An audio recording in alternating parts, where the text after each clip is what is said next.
Grüß euch, Sir, ich bin sehr hochbeglückt, den großen, den weltberühmten Ritter John Falstaff hier zu sehen. Oh, ihr beschämt mich, ein charmanter Mann. Mein werter Sir, ich war so dreist, euch einen Morgentrunk hierher zu senden. Ist euch genehm, so trinken wir ihn gleich. Von Herzen gerne.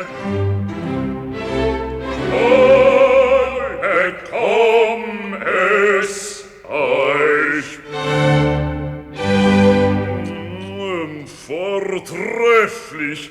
Doch, wer seid ihr, werter Sir? Und was führt euch zu mir? Ich heiße Bach. Bach. Und bin ein Mann, der vieles durchgebracht.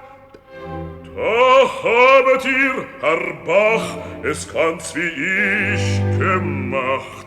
Doch bleibt mir noch ein gutes Sümmchen übrig, das ich nicht schonen will bei einem Unternehmen, zu dem ich euren Rat erbitten möchte. Ein Abenteuer? Ja, so ist's. Und da ihr, teurer Sir, als ein galanter Kavalier bekannt, den jede Frau erhört, so wend ich mich an euch.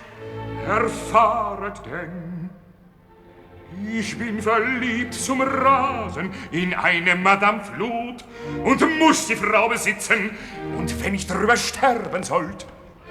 Alle Wetter, das wird interessant. Er kommt in mein Gehege. Ich kenn sie wohl. Es ist ein liebes Weibchen. Du Höllenhund! Doch ist sie stets bewacht von ihrem eifersüchtigen Gemahl. Kennt ihr den auch? Ich hab ihn nie gesehen. Doch sagt man allgemein, er sei ein ausgemachter Narr und habe sehr viel Geld. Die Pest in deinen Hals, mein teurer Sir, weil dieses Weibchen mich durchaus verschmäht, so bitt ich euch, probiert bei ihr das Glück. Ihr seid ein feiner, ein sehr gewandter Mann, dem sie gewiss nicht widerstehen kann. Ihr traut mir sehr viel zu. Ja, jede Schändlichkeit. Doch damit alle Mittel zu Gebote stehen, erlaubet ihr mir wohl, den Beutel Gold euch zur Verfügung hier zu lassen. Nun, das wird doch ein Esel sein. Herr Bach, ihr seid ein wackerer Mann. Ich zweifle nicht, das Weibchen zu erobern. So glaubt ihr. Oh, das wäre herrlich.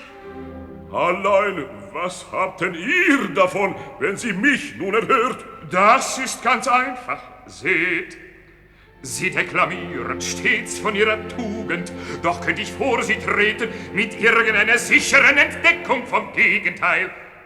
So wird auch ich erhört. Ist weiter nichts als das, da helfe ich euch sogleich. Vom Unverfut, wie das? Erkläret euch. Euch kann ich es sagen. So hört, ich habe selbst seit einigen Tagen mit ihr ein zärtliches Verhältnis. Tod und Teufel! Was sagt ihr, Sir? Ich sagt, ich hege keinen Zweifel und bin vor Freuden außer mir. Erzählt doch weiter.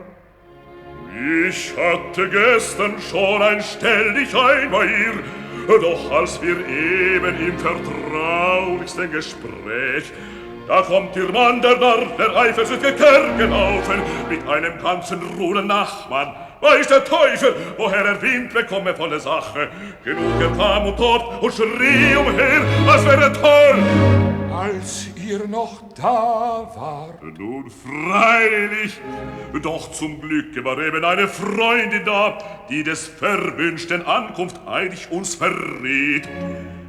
Die lieben Weibchen, sie wussten schnell zu helfen, und sie versteckte mich in